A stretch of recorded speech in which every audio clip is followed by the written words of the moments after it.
Hi, Bess! Welcome to the second episode of The Struggle is Real with JM Navarrete, kung saan hindi natin pinapaganda ang buhay, bagkos pinapakatotoo natin. Ako si JM, at kung feeling mo nahuhuli ka na sa buhay, Bess, this episode is for you. Today, pag-uusapan natin ang isang bagay na hindi ko ine-expect at naging plot twist ng buhay ko ngayon. Nababalik pala ako sa college at 28. Alam mo yung feeling na akala mo tapos ka na, okay ka na, naka-move on ka na doon sa bagay na yon. Pero darating pala talaga yung isang araw na babalikan ka nito. Story time, yung pag-aaral ko, yung TOTGA ko, it's the one that got away. I actually worked for around 7 to 8 years, and by that time, I don't really care studying. Until I realized, para pala akong nakakulong sa isang box. Kasi when I tried to look for a greener pasture or mas magandang opportunity, the companies are looking for people na nakapagtapos ng 4 years or second year undergrad. At hindi ko yun naabot lahat. So feeling ko, hindi ako magiging enough or hindi ko maaabot yung mga specific na job na gusto ko because nakukulong ako sa kahon na kahit na anong galing ko, kahit na anong skills na meron ako, kahit anong kaya kong i-contribute sa kumpanya, educational attainment pa lang, ligwak na ako. So that's really my long-term goal. When I actually tried to study, yun talaga yung nasa isip ko. Yun ang navivision ko na pag nakatapos ako, I will be able to get and choose the job that I would like to get for me. Pero hindi naging madali ang proseso ng pagbabalik ko sa pag-aaral. Ang tagal ko na kasing hindi nag-aral since 2016, so hindi ko alam kung paano ako magsisimula. Dun pa lang, struggle is real na. Kasi nakakalito yung instructions, pabalik-balik, apakahirap ng mga proseso na i-challenge ka na ng buhay kung gusto mo pa mag-aral? O, eto ka ngayon. So, nag-enroll ako and everything. And finally, I'm back sa college. I am currently a second-year marketing student at University of Makati at hindi siya madali. First struggle, pressure sa pera. Habang nag-aaral ako, hindi ako pwedeng tumigil sa pagtatrabaho. Dahil sinusuportahan ko yung sarili ko at yung pag-aaral ko, pati na rin yung sarili kong luho, kailangan ko talagang kumita. And aside from my corporate job, I actually do other stuff pa. I do content creation, I do event hosting, events performing, I do event organizing, at kung ano-ano pa. Para talaga maging sufficient yung magiging budget ko every month. At dahil ang pananaw ko sa buhay kung nasaan ang pera, nandoon si JM. At kung ikaw ay magastos, pagtrabahuhan mo. Kaya yun yung ginagawa ko sa buhay. Yung taong maluho, dapat matrabaho din. Second struggle, sabay-sabay na responsibilidad. Kung saan highly demanding yung trabaho, highly demanding din yung eskwelahan. Hindi ko maintindihan nung first year, grabe. Halos every week may case study, merong marketing plan, merong business plan, leche flan na nga din, kasama na din sa mga pinagawa. Sobra talaga siyang highly demanding. Talagang meron mako-compromise. Pero hindi pwedeng ma-compromise ang pag-aaral at hindi rin pwedeng ma-compromise yung trabaho. Imagine niyo ha, pumapasok ako sa trabaho, it's either 10 p.m. or 11 p.m. Tapos lumalabas ako sa trabaho, it's either 7 a.m. or 8 a.m. Take note, ang una kong pasok ay 9 in the morning.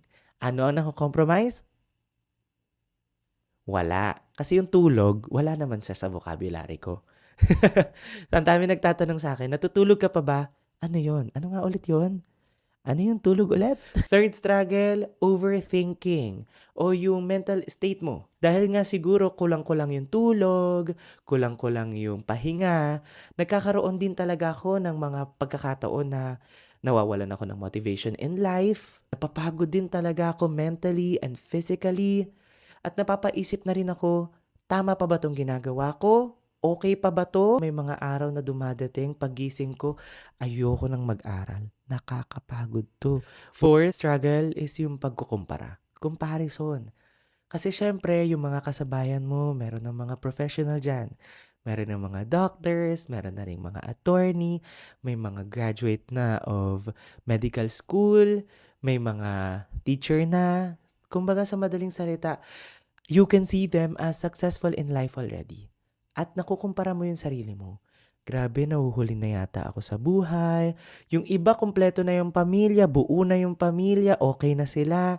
No, may mga anak na, may asawa na, nasa ibang bansa na. Pero mapapaisip ka din, bakit ako nandito pa? Mako-compare mo talaga yung sarili mo na bakit parang andali naman ng buhay nila. Tapos ikaw, ini-struggle mo yung sarili mo. Sila, nagta-travel na lang sila. Tapos ikaw, ni tulog hindi mo nga magawa. Yung 50 struggle ko is yung starting again. Kinakausap ko yung sarili ko na parang ngayon lang tayo nagsisimulang maging bata. Because nung bata tayo, pinilit nating maging matanda. When I was 18 kasi nagga-grind na talaga ako sa buhay. Grabe. Nag-work na ako talaga ng pangmalaka sa lahat ng klase ng trabaho kukunin. Na para bang OFW ka sa sarili mong bansa. Kung ano-anong trabaho yung pinaggagawa mo para talagang ma-make sure mo na masuportahan mo yung pamilya bilang breadwinner ka naman dati. Parang nagawa ko, binaligtad ko yung buhay ko, ginawa kong adult life. At ngayon, binaliktad ko naman. Ako naman ay nagsisimula bilang bata. I actually have a bucket list ng mga bagay na gusto kong gawin. Katulad ng dance class, nagawa ko na siya. Kakatapos ko lang din ng voice lesson ko or voice class ko from University of Santo Tomas. At meron pa akong mga niluluto pang mga bagay na gusto kong mapag-aralan. Na para bang sana nung bata mo yan ginawa. Kaya bes, kung ikaw nararanasan mo ito, it's either you are a working student or meron kang bagay na pinipilit mong matapos. O dun sa mga nag-aaral, tapos nanay sila, tatay sila. This episode is really for you guys. Pagpalakasan tayo ng loob bilang tayo ay lumalaban ng patas sa buhay. Nakakatuwa nga kasi I actually watched a TikTok video kung saan yung anak, sinalubong niya yung nanay niya from school. Aba yung nanay niya nakaano pa, handbag pa habang naka-PE na parang sobrang kikay na kikay talaga. So sabi niya sa nanay niya, "Hoy, pumasok ka ba talaga? Nako, sayang yung baon ma ha. Talaga nag-aaral ka ba ng mabuti?" So bumaliktad yung buhay. Yung anak na yun nagbabantay sa nanay para talaga ma-make sure na tapusin mo yan ha.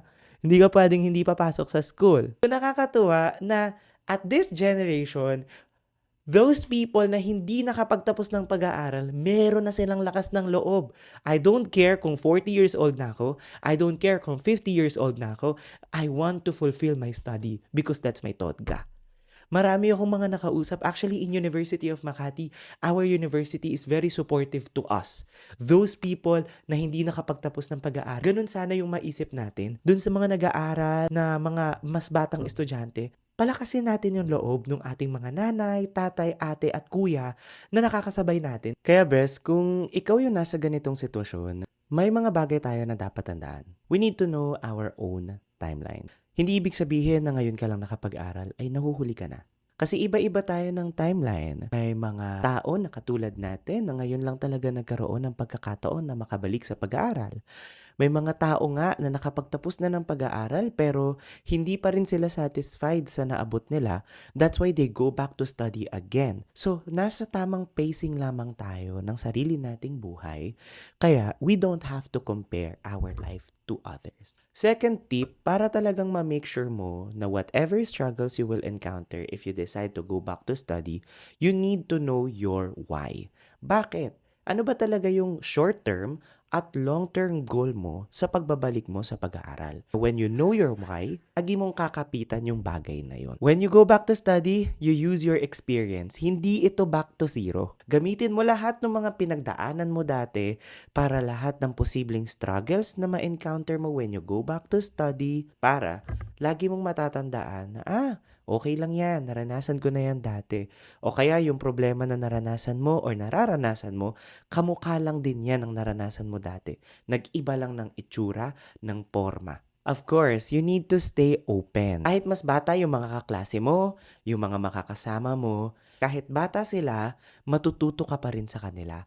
Manage your energy. You don't have to do everything all at once. You just have to make sure to put it on the right day, on the right time. You just have to make sure to know what is high priority, what is urgent. Dito matututunan mong i-organize yung buhay mo. Ito yung mga bagay na natutunan ko. It's not about your age anymore. It is now about your decision if you really wanted to. Hindi hadlang ang iyong edad para makatapos ka ng pag-aaral. Yes, ang daming struggle at ang dami nating responsibility. But that's not gonna be an issue. And of course, Totka can become a second chance. Yung Totga pala natin, pwede pala talaga siyang bumalik. At kapag bumalik siya, i-grab natin yun. And that's what I actually did. When I had the opportunity to go back to school, I did everything I can for me to be able to reach that part. Education really, really matter. Starting again is a strength. Kasi hindi lahat ng tao may lakas ng loob bumalik. Despite of your age, this is the right time to do so. Plan it out. Pagplanuhan mo, pag-isipan mo ng mabuti kasi hindi pa huli ang lahat. At hindi ka nag-iisa. Bes, hindi ito madali, pero kakayanin natin.